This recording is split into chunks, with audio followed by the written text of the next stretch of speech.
Maka di sini dari adab seorang penuntut ilmu, duduk dengan gurunya, menghadap kepada gurunya, dan juga jika bertanya dengan dekat dan lirih, kecuali memang jika jauh maka berteriak, yang jelas penuh adab kepada gurunya.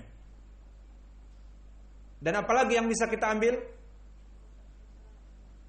Mana dalil mengucapkan salam? Hadis Jibril hada bas. Mana dalil mengucapkan salam? Tidak ada. Apalagi yang tadi saya sebutkan apa? Syadidus sawadis thiyab wa syadidu bayadus thiyab dan syadidus sawadis sya'r, menandakan bahwa pertama, seorang murid yang akan belajar dengan gurunya, please, kalau bisa mandi ya mandilah. Maka tidak datang dengan gurunya dengan ketiak yang penuh dengan keringat dan bau. Jangankan gurunya akan muntah, kucingnya saja yang dengannya akan muntah dan lari. Jadi please, kalian mandi.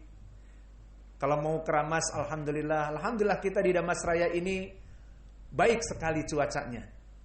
Tidak panas sama sekali, mungkin seperti saudara-saudara kita yang di Pekanbaru mengatakan lebih panas, ataupun di Padang lebih panas.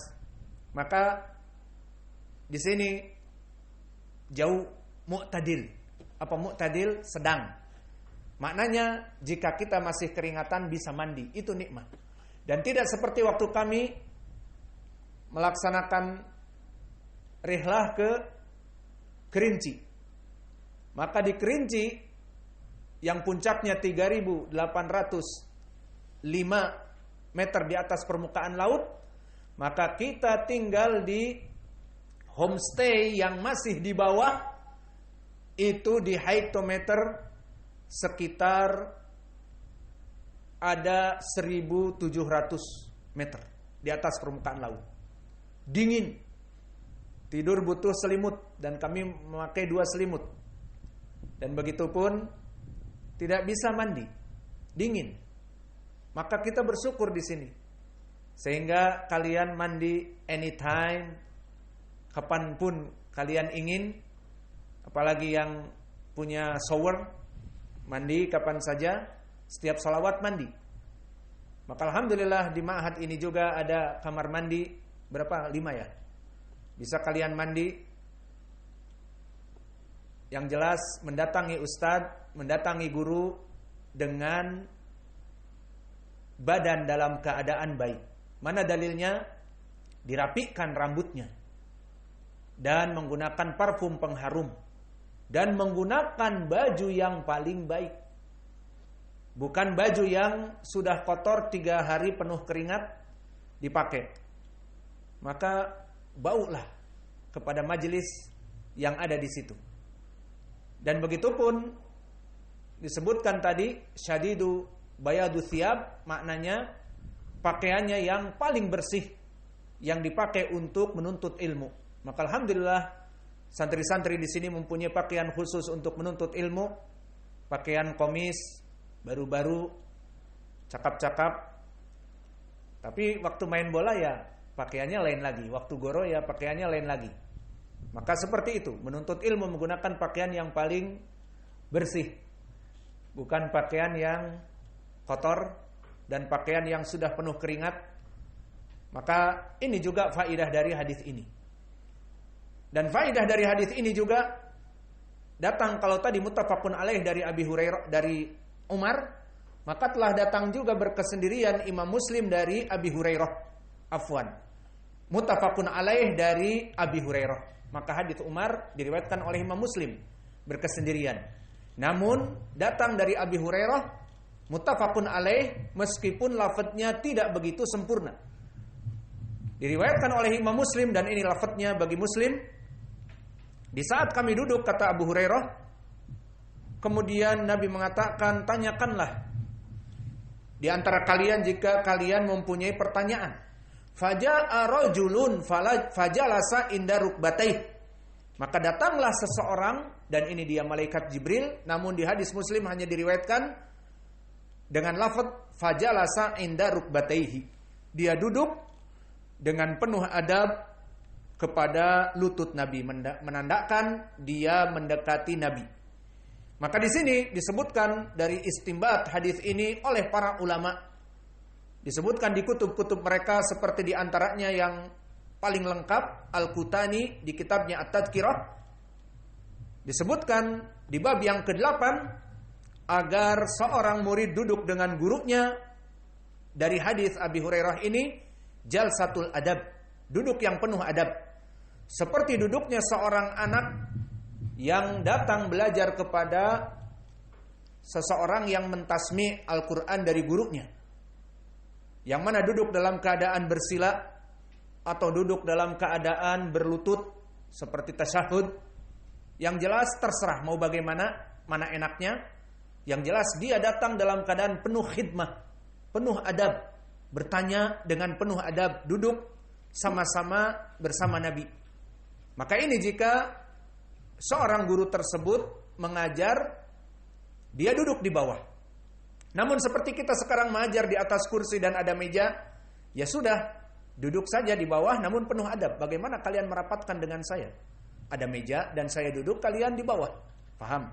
Maka intinya sama. Datang dalam keadaan duduk penuh adab, bersila ataupun tawarruk ataupun iftirash, duduk seperti tasyahud dalam keadaan mutarabbi'an, bersila ataupun iftirash, dan khudu wasukun wa khusyu, dalam keadaan tenang dan dalam keadaan rendah hati, tidak dalam keadaan sombong kepada syekhnya. Dan disebutkan oleh para ulama dari adab ini, tidaklah seorang murid yang belajar di depan gurunya dia menyelonjorkan kakinya, seakan-akan menendang gurunya. Gimana menyelonjorkan kaki? Tahu antum? Begitu. Seakan-akan menginjak gurunya. Maka ini disebutkan tidak adab. Apalagi duduk bersama gurunya setelah sholat misalnya, sama-sama di tanah. Maka tidak apa-apa kami memberikan izin kepada kalian yang duduk dengan kami dalam pelajaran 45 menit ataupun di atas untuk menyelonjorkan, tapi tidak lama kemudian dilipat. Karena saya juga duduk di kursi, maka tidak apa-apa saya memberikan udzur. Namun dari adab agar tidak menyelonjorkan kakinya. Dan juga dari hadis Jibril ini, Jibril datang menghadap Nabi.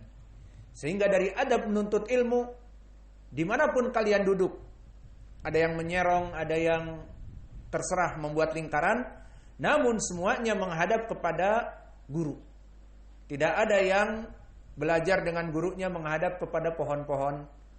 Dia memberikan punggung, bahkan dia menghadap ke arah belakang pengajarnya, sehingga dia memberikan punggung atau memberikan sisi kanan ataupun sisi kiri. Maka itu bukan dari adab. Dan juga dari hadis ini, Jibril berhadapan dengan Nabi tidak memalingkan wajahnya dan punggungnya selain hanya kepada Nabi.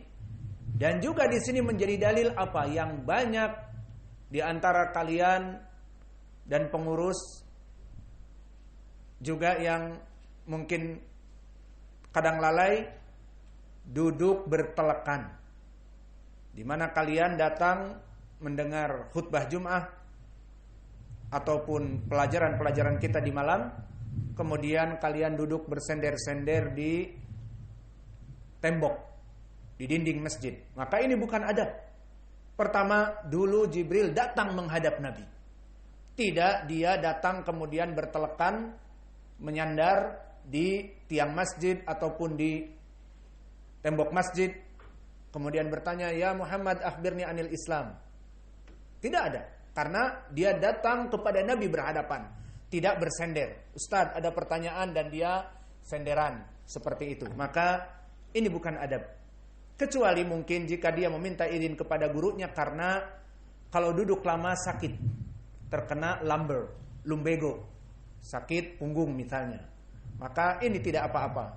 Atau membeli tempat duduk dari besi ataupun dari papan maka dengan izin dari gurunya tidak apa-apa karena memang dia sakit. Adapun seperti kalian syabab dan kalian banting-membanting di pelajaran martial art, maka punggung kalian baik, maka tidak pantas bagi kalian bersenderan kemudian belajar dan sebagainya, tidak. Maka inilah dari adab-adab.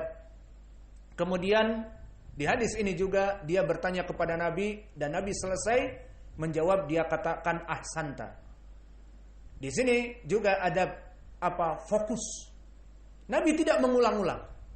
Maka seorang murid yang benar-benar beradab kepada gurunya fokus mendengar apa yang diucapkan gurunya dan ditulis. Quyidal ilma bil kitabah. Apa yang dia dapat faidah tulis. Oh, lafaz ini sahih, di sanadnya demikian. Oh, lafaz ini dhaif, ditulis seperti itu. Maka Nabi tidak mengulang di dalam hadis. Apakah ada mengulang-ulang Nabi? Dan Jibril mengatakan, afwan ya Rasulullah, apa tadi Islam itu? Al-Islam antashhadu an la ilaha illallah. Kemudian setelah selesai dikatakan lagi oleh Jibril, maaf mohon diulang. Apakah ada seperti itu? Tidak.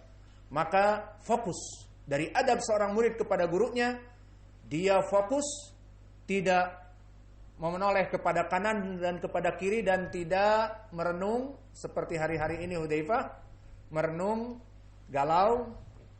Saya sudah bilang talik zaujatak, talik pacarok, pacarok mansub. Maka tolak pacar kamu 3 kali. Maka tidak ada yang hadir di majelis dan tidak fokus. Seperti kalian melihat ustadz melongo, ustadznya ngomong gak paham, pokoknya melongo memikirkan apa yang terjadi di rumahnya, hanin dengan uminya, oh umi rindu aku kepadamu dan sebagainya, melongo, ada lalat lewat dicapluk. Maka tidak seperti itu. Fokus, paham makna fokus, memfokuskan pikiran dan akal sehingga kalian akan terus ada jaringan internet pada kalian. Bukan seperti kalian di tempat yang tidak ada jaringan, tidak menyambung dengan ustadznya.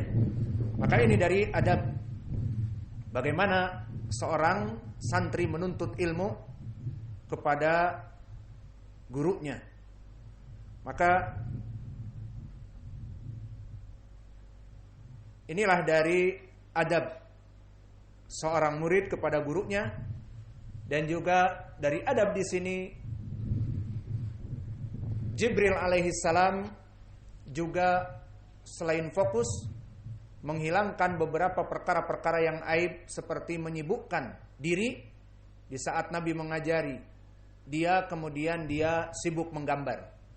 Kemudian dia sibuk menulis perkara-perkara yang tidak ada hubungannya dengan pelajaran, menggambar atau mewarnai atau bermain dengan kuku atau makan dari tangannya. Gurunya lagi mengajar, dia sibuk makan dari kuku-kukunya. Maka ini bukan adab dari para penuntut ilmu. Atau bermain-main dengan penanya diputar-putar. Ada gaya baling-baling bambu, ada gaya helikopter, macam-macam lah. Pokoknya itu semuanya menghilangkan fokus.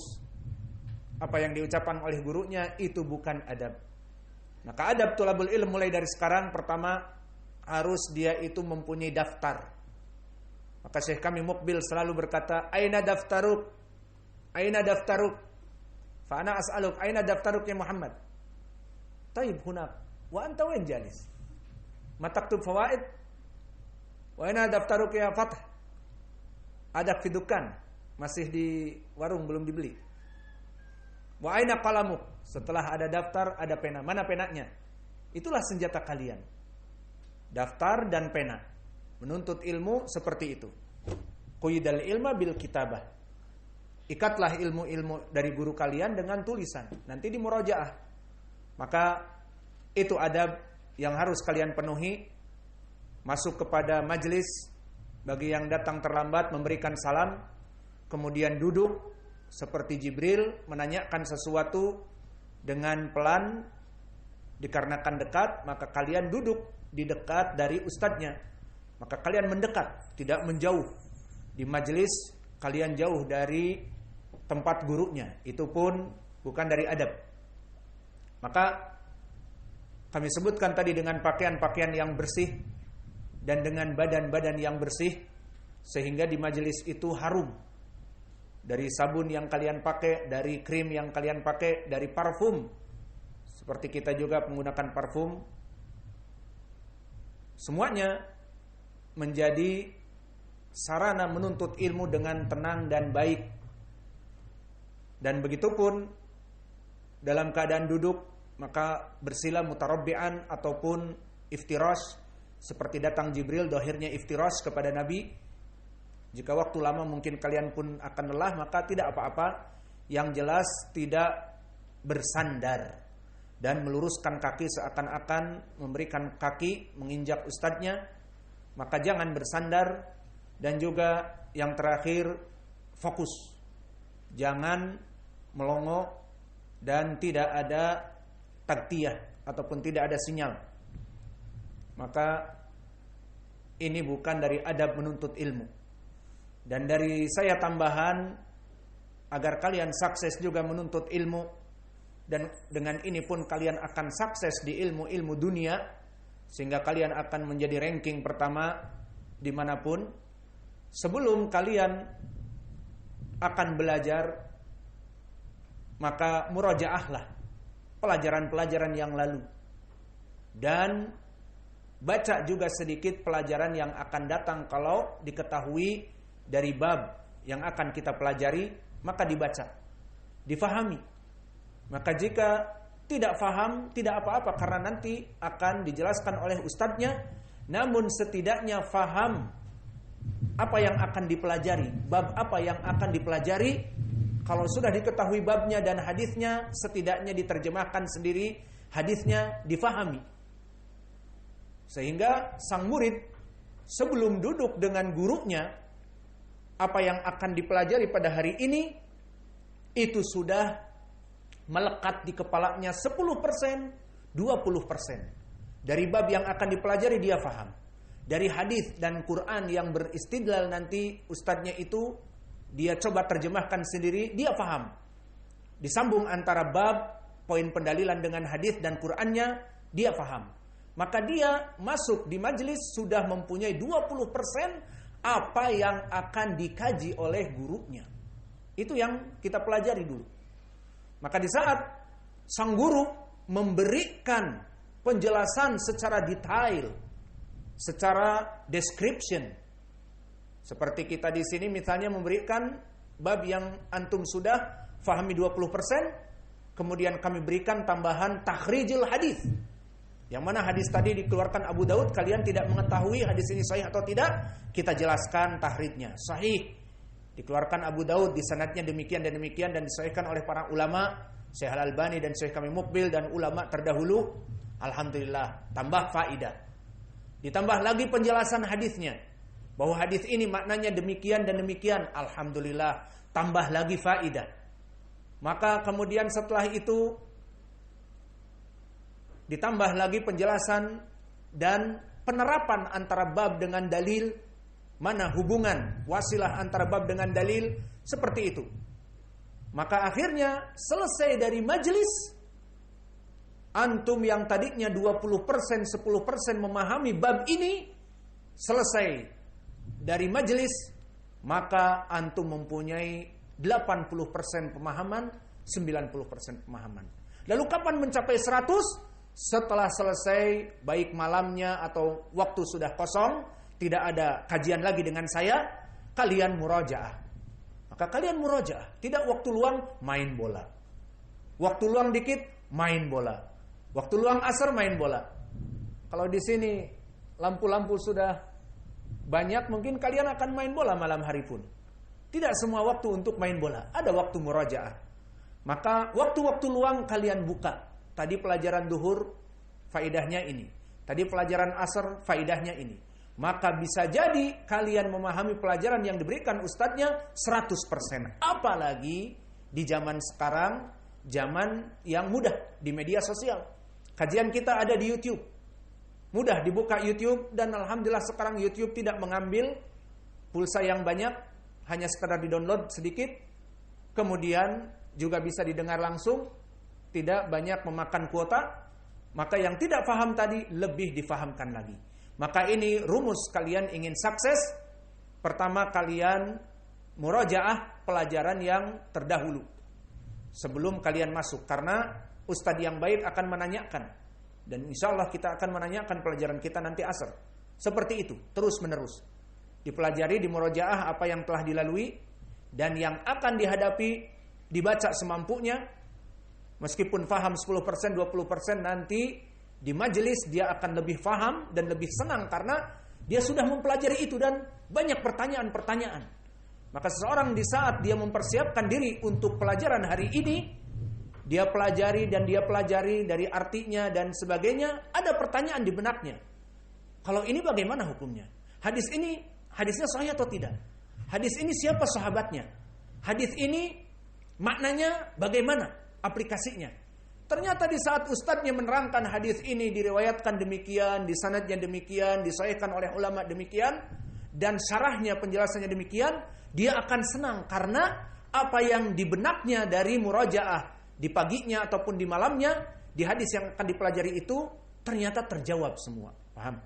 Sehingga orang ini akan memahami mi'ah bimi'ah, 100% dari pemahaman yang diberikan gurunya. Mungkin ini yang bisa kita berikan. Wa naktafi ilahuna wa jazakumullahu khaira wa barakallahu